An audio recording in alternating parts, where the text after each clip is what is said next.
Olá, tudo bem? Eu sou o Fábio Sobieck, sou especialista em segurança e privacidade. E no vídeo de hoje eu gostaria de bater um papo com vocês a respeito da LGPD, ou Lei Geral de Proteção de Dados, ou Lei da Privacidade.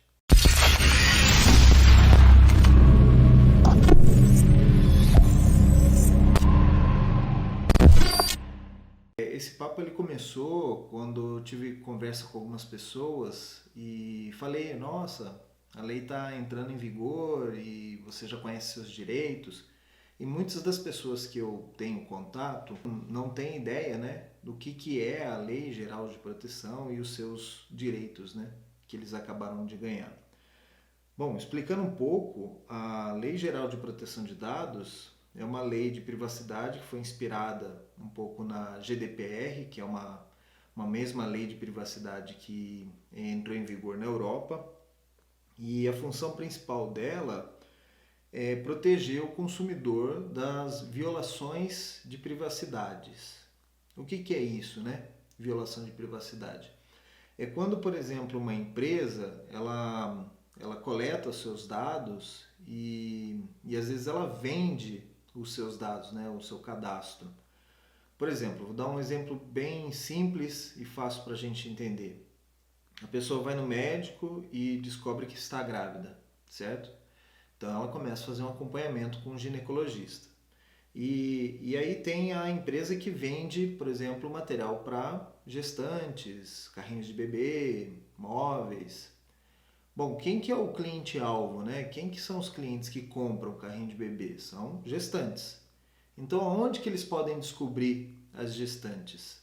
Bom, obviamente, se ele tiver um cadastro de um consultório de ginecologistas, eles vão poder identificar mais pessoas que são propensos clientes.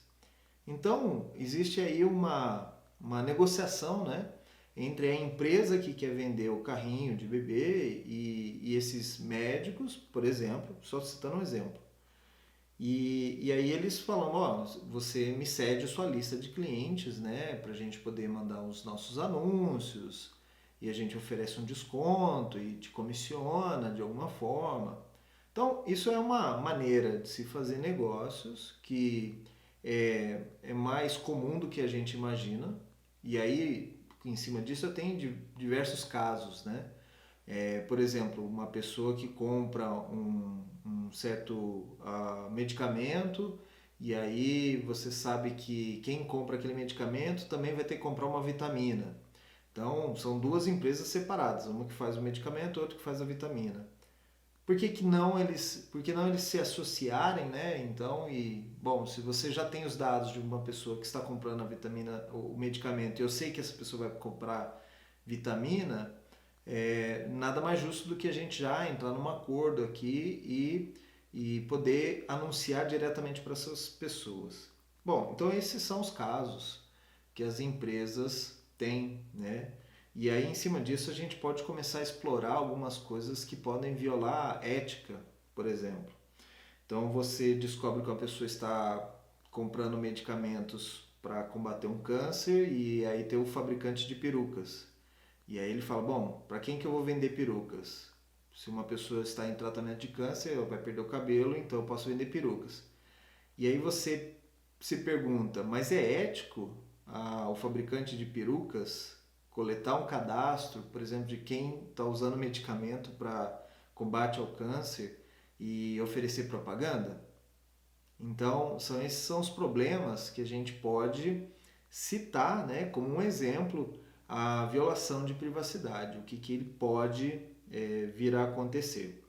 E privacidade, gente, é uma coisa muito importante. Tão importante que a Declaração Universal dos Direitos Humanos, no seu artigo 12, por isso o nome do canal no YouTube é Artigo 12, ela fala que todo ser humano no planeta Terra tem direito à sua vida privada. Se isso é um direito básico de todos os seres humanos, não tem razão nenhuma para nós, de graça, entregarmos esses dados para as empresas. Com o advento da internet e as mídias sociais e tudo mais, é muito mais fácil agora para as empresas de tecnologia filtrarem essas pessoas, terem um perfilamento de pessoas. Então, um jovem de 18 a 23 anos, morador classe média, então é muito mais fácil anunciar diretamente para essas pessoas através das mídias sociais.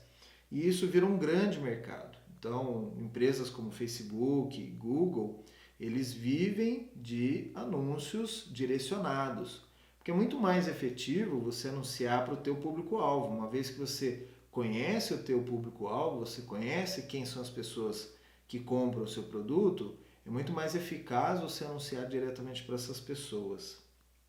O problema é que a gente vê essa coleta de informações para filtrar, né? É muito comum, por exemplo, a gente vai numa farmácia e aí dentro da farmácia a pessoa te pede o teu CPF ou um número de fidelidade, né, no programa de fidelidade da farmácia. E por que eles fazem isso? Não é uma prática nova, né? Isso já acontece já há bastante tempo, mas o que eles tentam fazer ali, independente, é tentar traçar um perfil das pessoas. E isso eles são muito eficazes, eles usam programas para tratar as pessoas pelo CPF, né? Identificar o que aquelas pessoas compraram e aí então poder oferecer novos produtos em cima, como a gente vem dizendo, mas eles também conseguem, pelo bairro onde está localizada a loja que você está comprando, conseguem traçar perfis socioeconômicos dos bairros, né? Então, um bairro que está mais na periferia tem certos medicamentos, certos produtos que não adianta eles colocarem na loja e que as pessoas não compram. Ao passo que uma farmácia, uma loja de farmácia que está localizada num bairro mais nobre, também tem certos produtos que não adianta colocar porque são vendidos os produtos mais caros ou de outras marcas. Então eles tentam associar essas marcas, definir o perfil socioeconômico, até para melhorar a inteligência de logística, né, das lojas, poder levar materiais, porque principalmente eles trabalham com muitos materiais que têm um prazo de validade determinado, e aí eles precisam ser mais eficientes em termos de logística. Bom, nada contra essa inteligência, né, de logística, uma inteligência de vendas, para poder vender mais. O que a gente tem que tomar cuidado é o excesso, né, como tudo. E também a exposição de pessoas que são mais vulneráveis, que são, por exemplo, as crianças, os jovens.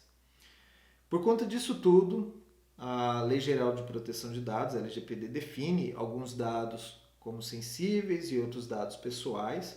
Dados sensíveis têm um índice maior, né, de proteção e, por exemplo, os dados das crianças, todos os dados que envolvem crianças são considerados dados sensíveis. Então, eles precisam de uma dose extra de cuidado. Eu já falei em outros vídeos, né? Então, se a sua empresa onde você trabalha com crianças, como por exemplo escolas, clínicas pediátricas, até clínicas psicológicas, né? de psicoterapia, e trabalha com dados de crianças, e aí vocês têm que tomar um certo cuidado. Por quê?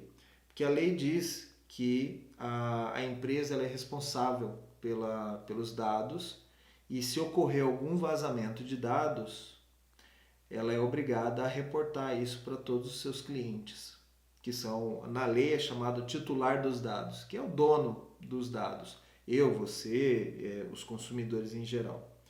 Então, por exemplo, a escola tem a base de dados dos alunos, dos pais, e se ocorrer um ataque cibernético, um vazamento interno, um funcionário deliberadamente vende os dados, né, para uma outra empresa, a empresa, a escola, né, ela tem que notificar os pais que os dados foram vazados. Isso é uma grande mudança, né? Nos Estados Unidos isso já tinha há muito tempo. É comum até você ver uma empresa fazendo um reporte público, né, que sofreu um incidente de segurança. mas a gente ainda não sabe como que vai funcionar isso aqui no Brasil. Por quê? A lei foi aprovada há um ano atrás, ela teve um tempo para que as empresas se adaptassem, né? Então foi definido no governo do Michel Temer, a lei foi aprovada, foi definido um tempo para as empresas se adaptarem e por conta da pandemia houve uma prorrogação através de medida provisória, foi levado para o Congresso, bom, enfim, a lei já está em vigor, mas as multas e a Agência Nacional de Privacidade de Dados, a ANPD, que é um estilo de uma Anatel, uma ANAC ou uma ANEEL, né, uma agência do governo que vai cuidar desses casos de privacidade, ela ainda não foi implementada.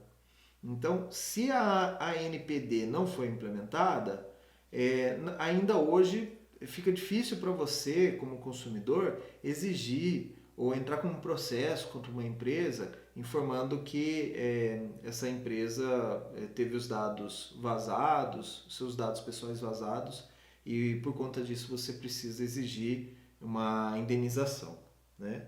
Mas o que a gente pode fazer hoje? Você, como consumidor, você já tem o direito.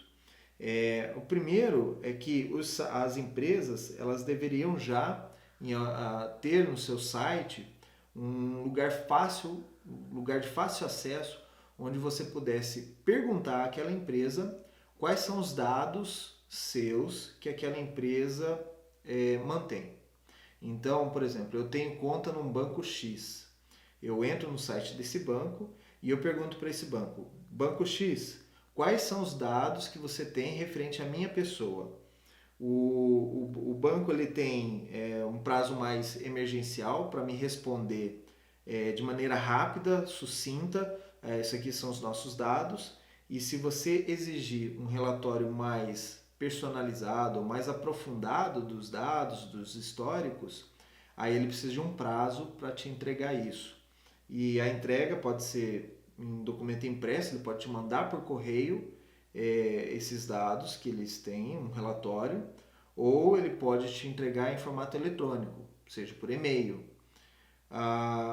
Eu, pessoalmente, antes de gravar esse vídeo aqui, eu visitei alguns sites, os sites que eu tenho conta, né, dos bancos que eu tenho conta, e dos bancos que eu tenho conta não encontrei a maneira mais rápida e fácil de solicitar essas informações. Uma outra coisa que a lei diz que as empresas devem publicar a sua política de privacidade. O que é uma política de privacidade? É a empresa te dizendo o que ela vai fazer com os seus dados. E desses, eu tenho um cartão de crédito de um banco eletrônico, né, um banco digital, e eu visitei o site desse banco digital e lá tinha sim a política de privacidades publicada. Então, fácil acesso, você pode ler e você pode ver todos os dados, que eles coletam e para que eles usam aqueles dados. Então, eles coletam meu CPF para poder cobrar de mim caso eu não pague. Eles coletam meu endereço para poder enviar um cartão de crédito para minha casa. Eles coletam meu telefone para poder entrar em contato comigo. Eles têm o meu endereço de e-mail para poder me enviar comunicações, para poder me enviar meu extrato, o meu boleto de pagamento. Então, eles explicam para cada uma das coisas o que eles fazem. Mas, por exemplo, eu fiquei numa dúvida. Eu não sei se eles têm meu histórico de compras e se eles utilizam isso para alguma coisa. A política de privacidade não era clara a respeito disso. Tendo como base essa informação, eu enviei um e-mail para eles perguntando o que é utilizado o meu histórico de compras. E agora eu tenho que aguardar a resposta deles. Eu fiz isso com vários bancos e nas últimas 24 horas ainda não recebi resposta deles. Veio uma pessoa e me perguntou, falou assim, olha, eu tenho uma conta de um banco e eu fiquei em atraso, os meus dados foram enviados para uma empresa de terceiros para cobrança. Eles podem fazer isso? Nesse caso, a lei ela não exige o consentimento para tudo o que você precisa fazer para compartilhar seus dados. Por quê? Porque nesse caso da cobrança é inerente ao negócio. Então, se você tem uma dívida com um banco e você não paga aquela dívida, o banco não é um banco necessariamente, ele precisa efetuar a cobrança, ele vai te ligar para fazer a cobrança. Ele pode usar um serviço de terceiro. E como isso é uma atividade inerente do banco, a lei diz que ele pode fazer o compartilhamento dos seus dados com a empresa de cobrança. Agora, uma vez que você quita o seu débito e você não está mais em atraso, você só tem uma dívida futura com o banco, você pode sim entrar em contato com a empresa que te fez a cobrança e exigir que eles apaguem todos os dados que eles têm de você. Isso é seu direito, a partir da LGPD. Mas, como eu disse, não existe as sanções ainda, ou seja, a empresa, se ela não fizer agora isso, você não tem como entrar com processo, você pode fazer uma reclamação, por exemplo, no Procon, você pode fazer uma reclamação via Ministério Público, o Ministério Público entrar com uma ação contra aquela empresa, uma ação coletiva ou alguma coisa assim, dizendo que aquela empresa não está atendendo à lei. Mas você sozinho ainda não pode fazer nada. Só vai poder quando tivermos a ANPD, que é a Agência Nacional de Privacidade de Dados. Você vai poder fazer como você faz com a Anatel. Você entra, registra uma reclamação e a agência entra em contato com a empresa para averiguar e te dar uma resposta. Ainda dentro dos seus direitos, você pode exigir então, hoje, quais são os dados que a empresa tem de você, quais as empresas com que aquela informação foi compartilhada, né? E eles são obrigados a te dar essa informação. Eles podem mentir essa informação? Se você tiver meios de descobrir que essa informação foi compartilhada por aquela empresa e ela se negou a dar aquela informação, você sim pode abrir um processo contra aquela empresa. Poxa, mas aí é difícil, né, para provar que teve isso. Mais ou menos, tá? Eu vou dar uma dica aqui que talvez não se adeque a todo mundo, mas principalmente quem é mais familiar com a tecnologia, né? Fica fácil de entender. Quando eu vou abrir uma conta uma conta digital, por exemplo, um serviço, vou me cadastrar, por exemplo, num Mercado Livre, né? Ou numa empresa, num site aí. Você tem que fornecer um endereço de e-mail. Então, quando eu tenho dúvidas se aquela empresa vai fazer a gestão correta dos meus dados, o que eu faço? Eu crio um alias. Um alias é um e-mail de mentirinha ou um e-mail apelido, né? É um e-mail que quem mandar uma mensagem para aquele endereço vai para outro endereço de e-mail que fica oculto. Então eu tenho meu e-mail pessoal, eu crio um alias, que é um apelido para o meu e-mail, um e-mail de mentirinha, um e-mail virtual, podemos assim chamar, para ficar semelhante ao cartão de crédito, né? Você tem o seu cartão de crédito físico, mas você pode entrar no banco e tirar um cartão de crédito virtual. E aí você faz a compra no cartão de crédito virtual, ele cai no seu cartão de crédito físico. Você pode fazer isso com os e-mails também. E aí você tem que verificar junto ao seu provedor, né, de internet, ver qual que é o provedor de internet que você utiliza, ou se você utiliza um e-mail grátis, você abrir uma conta específica para aquela função, tá? Uma vez que você cria então esse e-mail especial, eu crio lá, por exemplo, Fábio-ML, né, de Mercado Livre, as iniciais da empresa. E eu faço o meu cadastro então naquela empresa utilizando aquele e-mail. E aquele e-mail eu não uso para mais nada. Eu já fiz esse teste, eu tenho alguns serviços que eu utilizo que são gratuitos na internet. E como a gente sabe, serviço gratuito não existe. Eles provavelmente iam vender os meus dados. Então, naquele caso, eu fiz um e-mail alias. E eu me cadastrei então com esse e-mail alias, esse e-mail de mentirinha. esse e-mail, quando você faz o cadastro, eles te mandam uma mensagem lá, um númerozinho, um link para você clicar e confirmar o teu e-mail. Então eu confirmei meu e-mail e tudo mais. Passou algum tempo, uns 2, 3 meses depois, eu comecei a receber propagandas naquele endereço de e-mail que eu só tinha compartilhado com aquela empresa.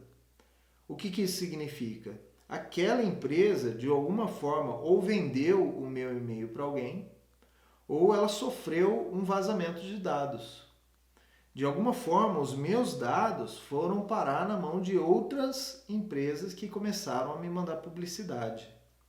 Então, isso é ruim e, por conta disso, a LGPD veio para tentar colocar uma certa ordem, tentar organizar isso dentro das empresas. Que antigamente, eu já trabalhei em várias empresas, né, prestando serviços, o tema de privacidade e os cuidados com os dados dos consumidores não necessariamente eram feitos da maneira correta. Isso, infelizmente, acontece. Por quê? Porque existe um custo para se fazer isso. Existe um custo de manutenção. Da mesma forma, por exemplo, que as farmácias, para elas terem aquele sistema de coleta de dados e de perfilamento, né, de consumidores, eles tiveram que investir dinheiro para isso. Se eles gastaram dinheiro com isso, sinal que eles vão ganhar muito mais dinheiro com isso, porque toda empresa funciona dessa maneira. Ela investe em alguma tecnologia, em alguma coisa, para aumentar o número de vendas, né? os números de receita. E aí o risco, né, de todo esse turbilhão de dados é que a gente começa a comprar mais do que a gente planejava. A gente começa a comprar por impulso, por promoções, por gatilhos, né, de marketing que eles utilizam para poder vender mais, né? Nada contra, é o que a empresa faz, mas a gente tem meios de se proteger. Bom, uma vez que eu tenho identificado que aquela empresa possui dados meus, eu posso pedir para que aquela empresa remova aqueles dados. A empresa, por sua vez, ela vai fazer uma avaliação.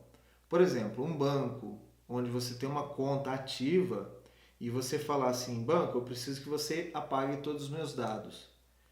Vai soar estranho, porque como é que eu vou apagar todos os seus dados e ainda assim você quer manter um cartão de crédito ou uma conta corrente aqui comigo? Eu preciso ter o mínimo dos dados para você. Então, assim, é possível que você entre num acordo com o seu banco e diga, por exemplo, a minha data de nascimento eu não quero que vocês mantenham no cadastro. Porque eu julgo ou a gente entende que data de nascimento não faz diferença para os produtos que eu utilizo ou para o cartão de crédito. Se eu mantenho meu cartão de crédito pago e em dia, você não tem a necessidade de saber a minha data de nascimento, o meu gênero, né, ou minhas opções de gênero, né, opções sexuais. Isso não é uma informação que seja viável da empresa manter e não tem sentido para o negócio.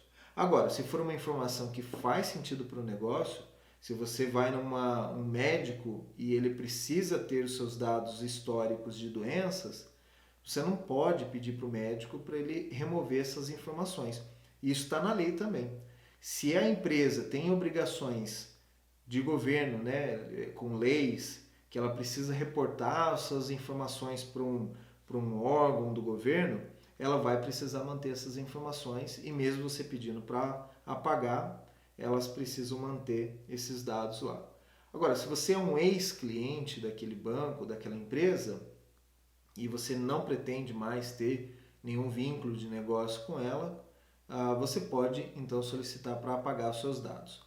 Ainda assim, a empresa pode manter alguns dos seus dados para fins históricos. As empresas têm obrigações fiscais, que elas têm que guardar informações por mais de 5 anos, né? A respeito dos seus clientes, suas movimentações. E aqui também tem um outro exemplo que é o histórico de crédito, né? Então, aquele mesmo caso do meu amigo que teve o cartão de crédito lá, a fatura em atraso, que foi mandada para cobrança, ele falou, eu posso entrar em contato com o birô de crédito e pedir para remover isso do meu histórico de crédito? Nesse caso aqui, a LGPD, ela cobre exatamente essa parte de crédito. Ela fala que para a proteção do crédito, a LGPD, você pode manter alguns dados, e então nesse caso, o birô de crédito ele pode se negar a remover os seus dados. Ainda que você tenha quitado a sua conta, ainda que não exista mais nenhuma dívida, houve um período de tempo que você não pagou uma conta. E isso vai afetar o seu histórico de crédito, isso vai afetar a maneira como os bancos te enxergam como um cliente, né? Você já teve um problema de pagamento, então por conta disso o birô de crédito, que seria um Serasa, um Boa Vista, ele pode se negar a remover essas informações. O que ele não pode fazer é o seguinte, te cobrar para poder remover essas informações. Aí já é outro cenário, isso é extremamente proibido, né? Eles, mediante um pagamento, eles removerem os seus dados. E de maneira nenhuma isso pode acontecer. Tá? Você também, dentro dos seus direitos, existem uma lista de dados que são os dados sensíveis. Tá? O que são esses dados sensíveis? São informações que, se divulgadas ou vazadas, podem te causar constrangimento. São informações referentes à sua saúde, suas opções sexuais, suas aspirações políticas, seus ideais políticos. São informações sensíveis, informações com relação à idade, né? Existe uma lista delas, você pode consultar facilmente, procurar isso na internet, né? E verificar isso também. Essas informações sensíveis, se vazadas, causam um pouco mais de problema, tanto para você quanto para a empresa também. Então, quando a ANPD estiver em vigor e for verificado que foi vazado um dado sensível, a multa para essa empresa vai aumentar. Certo? Isso de tudo para mostrar para as empresas que o negócio é sério. Né? Um outro ponto também que a ANPD, quando ocorre um vazamento de dados, ela vai conduzir uma investigação naquela empresa. E determinados vazamentos de dados, a ANPD pode exigir da empresa que ela notifique isso publicamente. Ou seja, ela já é obrigada a avisar os donos dos dados que foram vazados.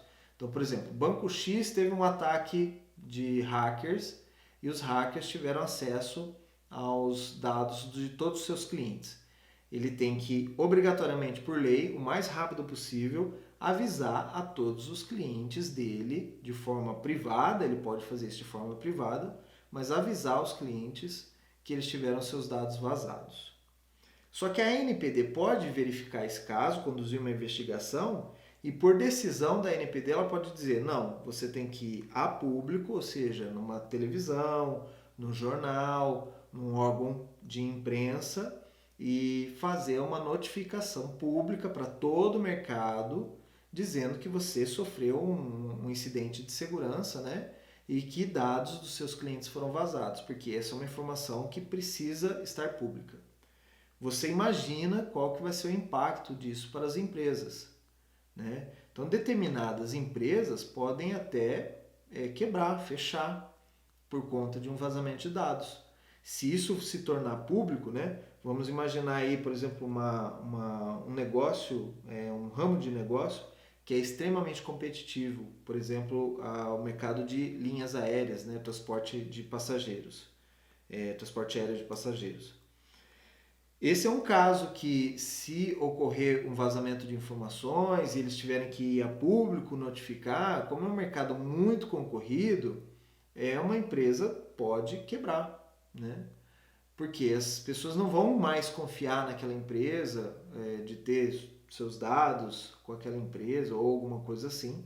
e passam a utilizar outros, né, os seus concorrentes. Então, isso se torna um risco para a empresa, né? Isso é um negócio que tem que ser levado a sério, porque as empresas, então, agora correm um sério risco. A lei também exige que as empresas tenham o chamado DPO.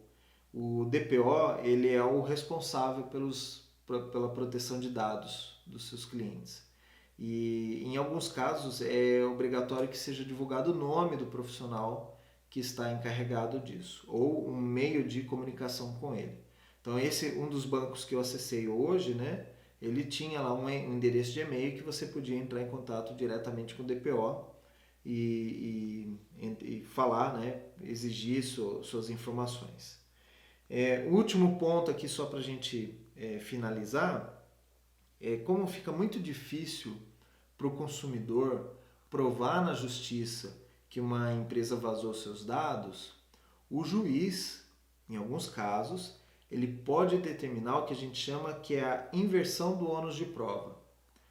A lei brasileira diz que quando você acusa uma pessoa, uma empresa, cabe ao acusador provar aquela acusação. Então, se eu digo assim, fulano está mentindo sobre mim, foi a público, ele começou a espalhar uma notícia falsa sobre mim. Então, antes de eu ir à justiça, declarar que aquela pessoa está divulgando informações erradas sobre mim, eu tenho que coletar uma série de provas, eu tenho que provar que ela fez aquilo. Então, eu tenho que já preparar, pegar uma gravação, pegar testemunhas, pegar uma notícia no jornal dizendo que aquela pessoa fez aquele comentário sobre mim, junto todas essas informações, vou na justiça e peço para o juiz, olha juiz, o senhor por favor, chame aqui a pessoa, fala para ela parar de contar essas mentiras sobre mim, está aqui as provas do que ela está fazendo e eu exijo uma indenização porque a minha imagem está sendo danificada, né, por conta dessas histórias mentirosas. A questão da privacidade é da mesma forma. Eu tenho os meus dados, aquela empresa vazou os meus dados e aquilo está me prejudicando, porque agora eu passei a receber uma série de informações, propagandas, campanhas publicitárias direcionadas por conta das minhas informações. Então, o juiz vai perguntar, então como é que você prova que aquela empresa que vazou seus dados? Como eu expliquei, né? Você pode ter aquele e-mail virtual, tudo que isso pode servir como uma prova, né? Mas você pode também dizer, olha, tá aqui público, um hacker, um pesquisador de segurança, fez uma divulgação que ele vazou os dados daquela empresa, né? Que ele chegou, tá aqui uma cópia do banco de dados. Isso tudo pode ser levantado em prova. Mas, se você convencer o juiz que é um custo muito alto para você, como pessoa física, comprovar aquilo, que você não tem recursos, mas que você tem uma história ali que é factível, né? Que o juiz pode olhar e falar assim, realmente pode ser que aquela empresa vazou seus dados. O juiz pode decretar a inversão do ônus de prova. Então, a empresa que eu estou acusando tem que mostrar para o juiz que ela aplicou os controles de segurança, que ela encripta seus dados e que não foi ela que vazou seus dados. Então, é muito mais fácil para a empresa provar isso, né? Dizendo, olha, eu tenho aqui uma equipe, um time, tem esses controles de acesso, ninguém acessa a máquina que está o banco de dados. Para chegar nessa máquina do banco de dados é preciso passar um cartão, preciso olhar um scanner de íris e não sei o que, para entrar no data center para poder pegar os dados. Então, ela comprovando isso, o juiz pode determinar, falar, olha, então encerra o caso porque há evidências, fortes evidências que não foi a empresa que vazou, então o consumidor tem que buscar outras empresas onde ele talvez possa ter tido esse vazamento de dados. Então, assim, está dentro da lei, em alguns casos, isso você tem que verificar se o seu caso se adequa. Você pode inverter, então ao invés de você, como consumidor, provar que aquela empresa vazou seus dados, é aquela empresa que tem que provar que ela não vazou os dados referidos aí dentro de um processo. Bom, como profissional de privacidade e profissional de segurança, para você trabalhar nessa área de fazer a proteção da empresa com relação à privacidade e implementação de segurança, você tem diversas áreas dentro da empresa que você pode trabalhar. Desde a área de governança, desde a área de implementação de dados, de segurança de dados em redes, em sistemas e tudo mais. Ou seja, todas as áreas da segurança vão estar envolvidas de alguma maneira nos processos para entrar em conformidade com a LGPD. Então, abriu-se no mercado brasileiro uma série de vagas com relação a isso. Mas existem treinamentos específicos para essa parte de DPO, privacidade de dados, porque também as empresas tiveram que contratar vários profissionais de privacidade, vários especialistas em segurança de dados, tudo, para poder se adequar às regras da nova lei. Então, assim, o mercado está extremamente aquecido, como sempre faltam profissionais e você pode se capacitar para trabalhar em uma dessas áreas, né? É um sonho possível, né, de ser alcançado e provavelmente você, adquirindo os conhecimentos necessários, vai conseguir uma posição nesse mercado aí. E vou te dizer, assim, pela minha própria experiência, é muito interessante trabalhar com isso. Você tem uma gratificação muito grande em saber que os dados dos clientes daquela empresa estão mais seguros por conta do seu trabalho. Você está melhorando a sociedade em vista de proteger, né, os dados dos consumidores, e uma sociedade mais segura, ela é uma sociedade melhor de alguma forma. Então, assim, fica aqui o meu convite para todos, né, que queiram ingressar nessa área de segurança de dados, que procurem se capacitar, procurem vagas, existem das mais diversas e sempre tem uma posição para vocês trabalharem, né, nesse mercado. Muito obrigado por assistirem esse vídeo comigo aqui até o final e fique atento aí aos meus canais, tanto no YouTube, no Facebook, Instagram, Twitter, que eu vou divulgando informações referente ao mercado de segurança e privacidade, vou comentando sobre vagas. Então, se você gosta desse assunto, se mantenha aí, assine o nosso canal, né, dê like nesse vídeo e mantenha-se atualizado conosco. Obrigado.